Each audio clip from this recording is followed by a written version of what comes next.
Soy Andrés Betancor, dirijo el programa de diálogo sobre las instituciones del Estado Democrático de Derecho, la Fundación Rafael del Pino. Y dentro de esos diálogos, hoy se encuentra con nosotros Francisco Pérez de los Cobos, catedrático de Derecho del Trabajo de la Universidad Complutense de Madrid y antiguo presidente del Tribunal Constitucional, que hoy vamos a dialogar sobre, y nunca mejor dicho, el diálogo social y la potestad legislativa. Siempre a nuestros invitados les invitamos también a que nos hablen sobre las tres grandes cuestiones que plantea la institución, en este caso el diálogo social, la importancia, las amenazas y las reformas que hay que aprender. Quisiera hablar contigo, Francisco, sobre esta cuestión, sobre la importancia del diálogo social y su proyección, su relación con la potestad legislativa.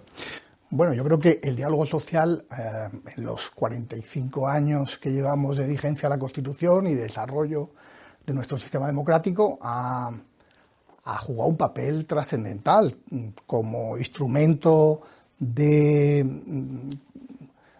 legitimación política y social, y también como un actor fundamental para definir nuestro modelo de relaciones laborales, que ha sido también un instrumento de estabilización política y social. Es un tema interesante el que apuntas en tu ponencia, ¿no? Y entiendo que hay determinados ámbitos, como es el caso de la regulación de las relaciones laborales, donde el diálogo es imprescindible, ¿no? Donde estamos hablando de unas normas que, en el fondo, pues los destinatarios tienen que sentirse cómodos con su cumplimiento. Pero hay otro tema que está relacionado con este, ¿no? Tú apuntas a un elemento que es el de la legitimación. Efectivamente, está relacionado a la legitimación, es el que hace que la norma sea efectiva, que se cumpla, etcétera, etcétera. Y hay otro elemento que es muy importante que tú también señalas, que es el elemento de cómo se coordina con la potestad legislativa, con las instituciones que tienen esa potestad. Sí, hombre, ese es el principal problema que se aborda en la ponencia, porque es un problema que me preocupa, ¿no?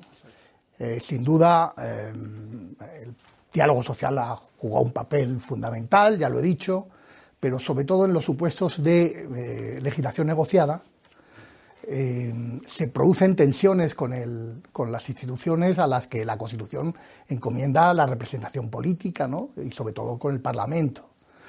Por ejemplo, cuando se concluye una larga negociación en materia social, en cualquiera de las leyes que han sido negociadas, los negociadores imponen al Gobierno la utilización como instrumento regulatorio del Real Decreto Ley. Claro, eso choca con la previsión constitucional del presupuesto habilitante de la extraordinaria y urgente necesidad.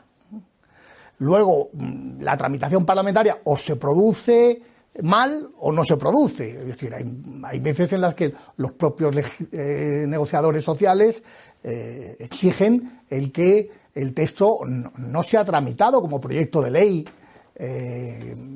ante las Cortes, ¿no? Y hay otras veces en las que exigen pues que no se le modifique prácticamente una coma.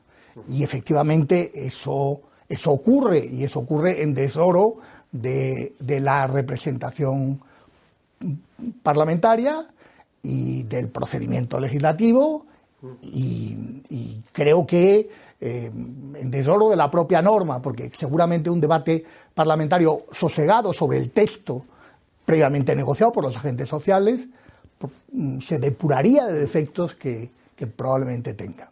Muy interesante, profesor, lo que está diciendo, porque hay otro elemento que a mí me preocupa, digamos, desde una perspectiva más macro, ¿no? Si no estamos asistiendo a una suerte de captura de la potestad legislativa por parte de los intereses sobresalientes o los intereses del sector correspondiente, porque, claro, podríamos encontrar, y te lo planteo como reflexión general, podríamos encontrar con un escenario donde los intereses del sector correspondiente tienen esa suerte de derecho de negociar su norma, ¿no? ¿Cómo encaja aquí el interés general, ¿no?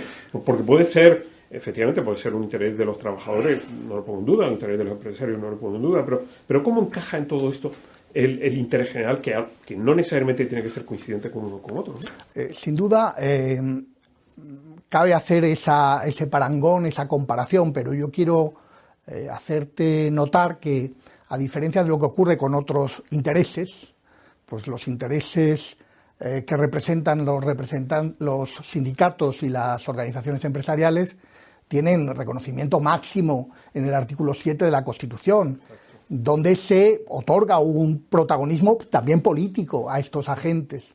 Por tanto, creo que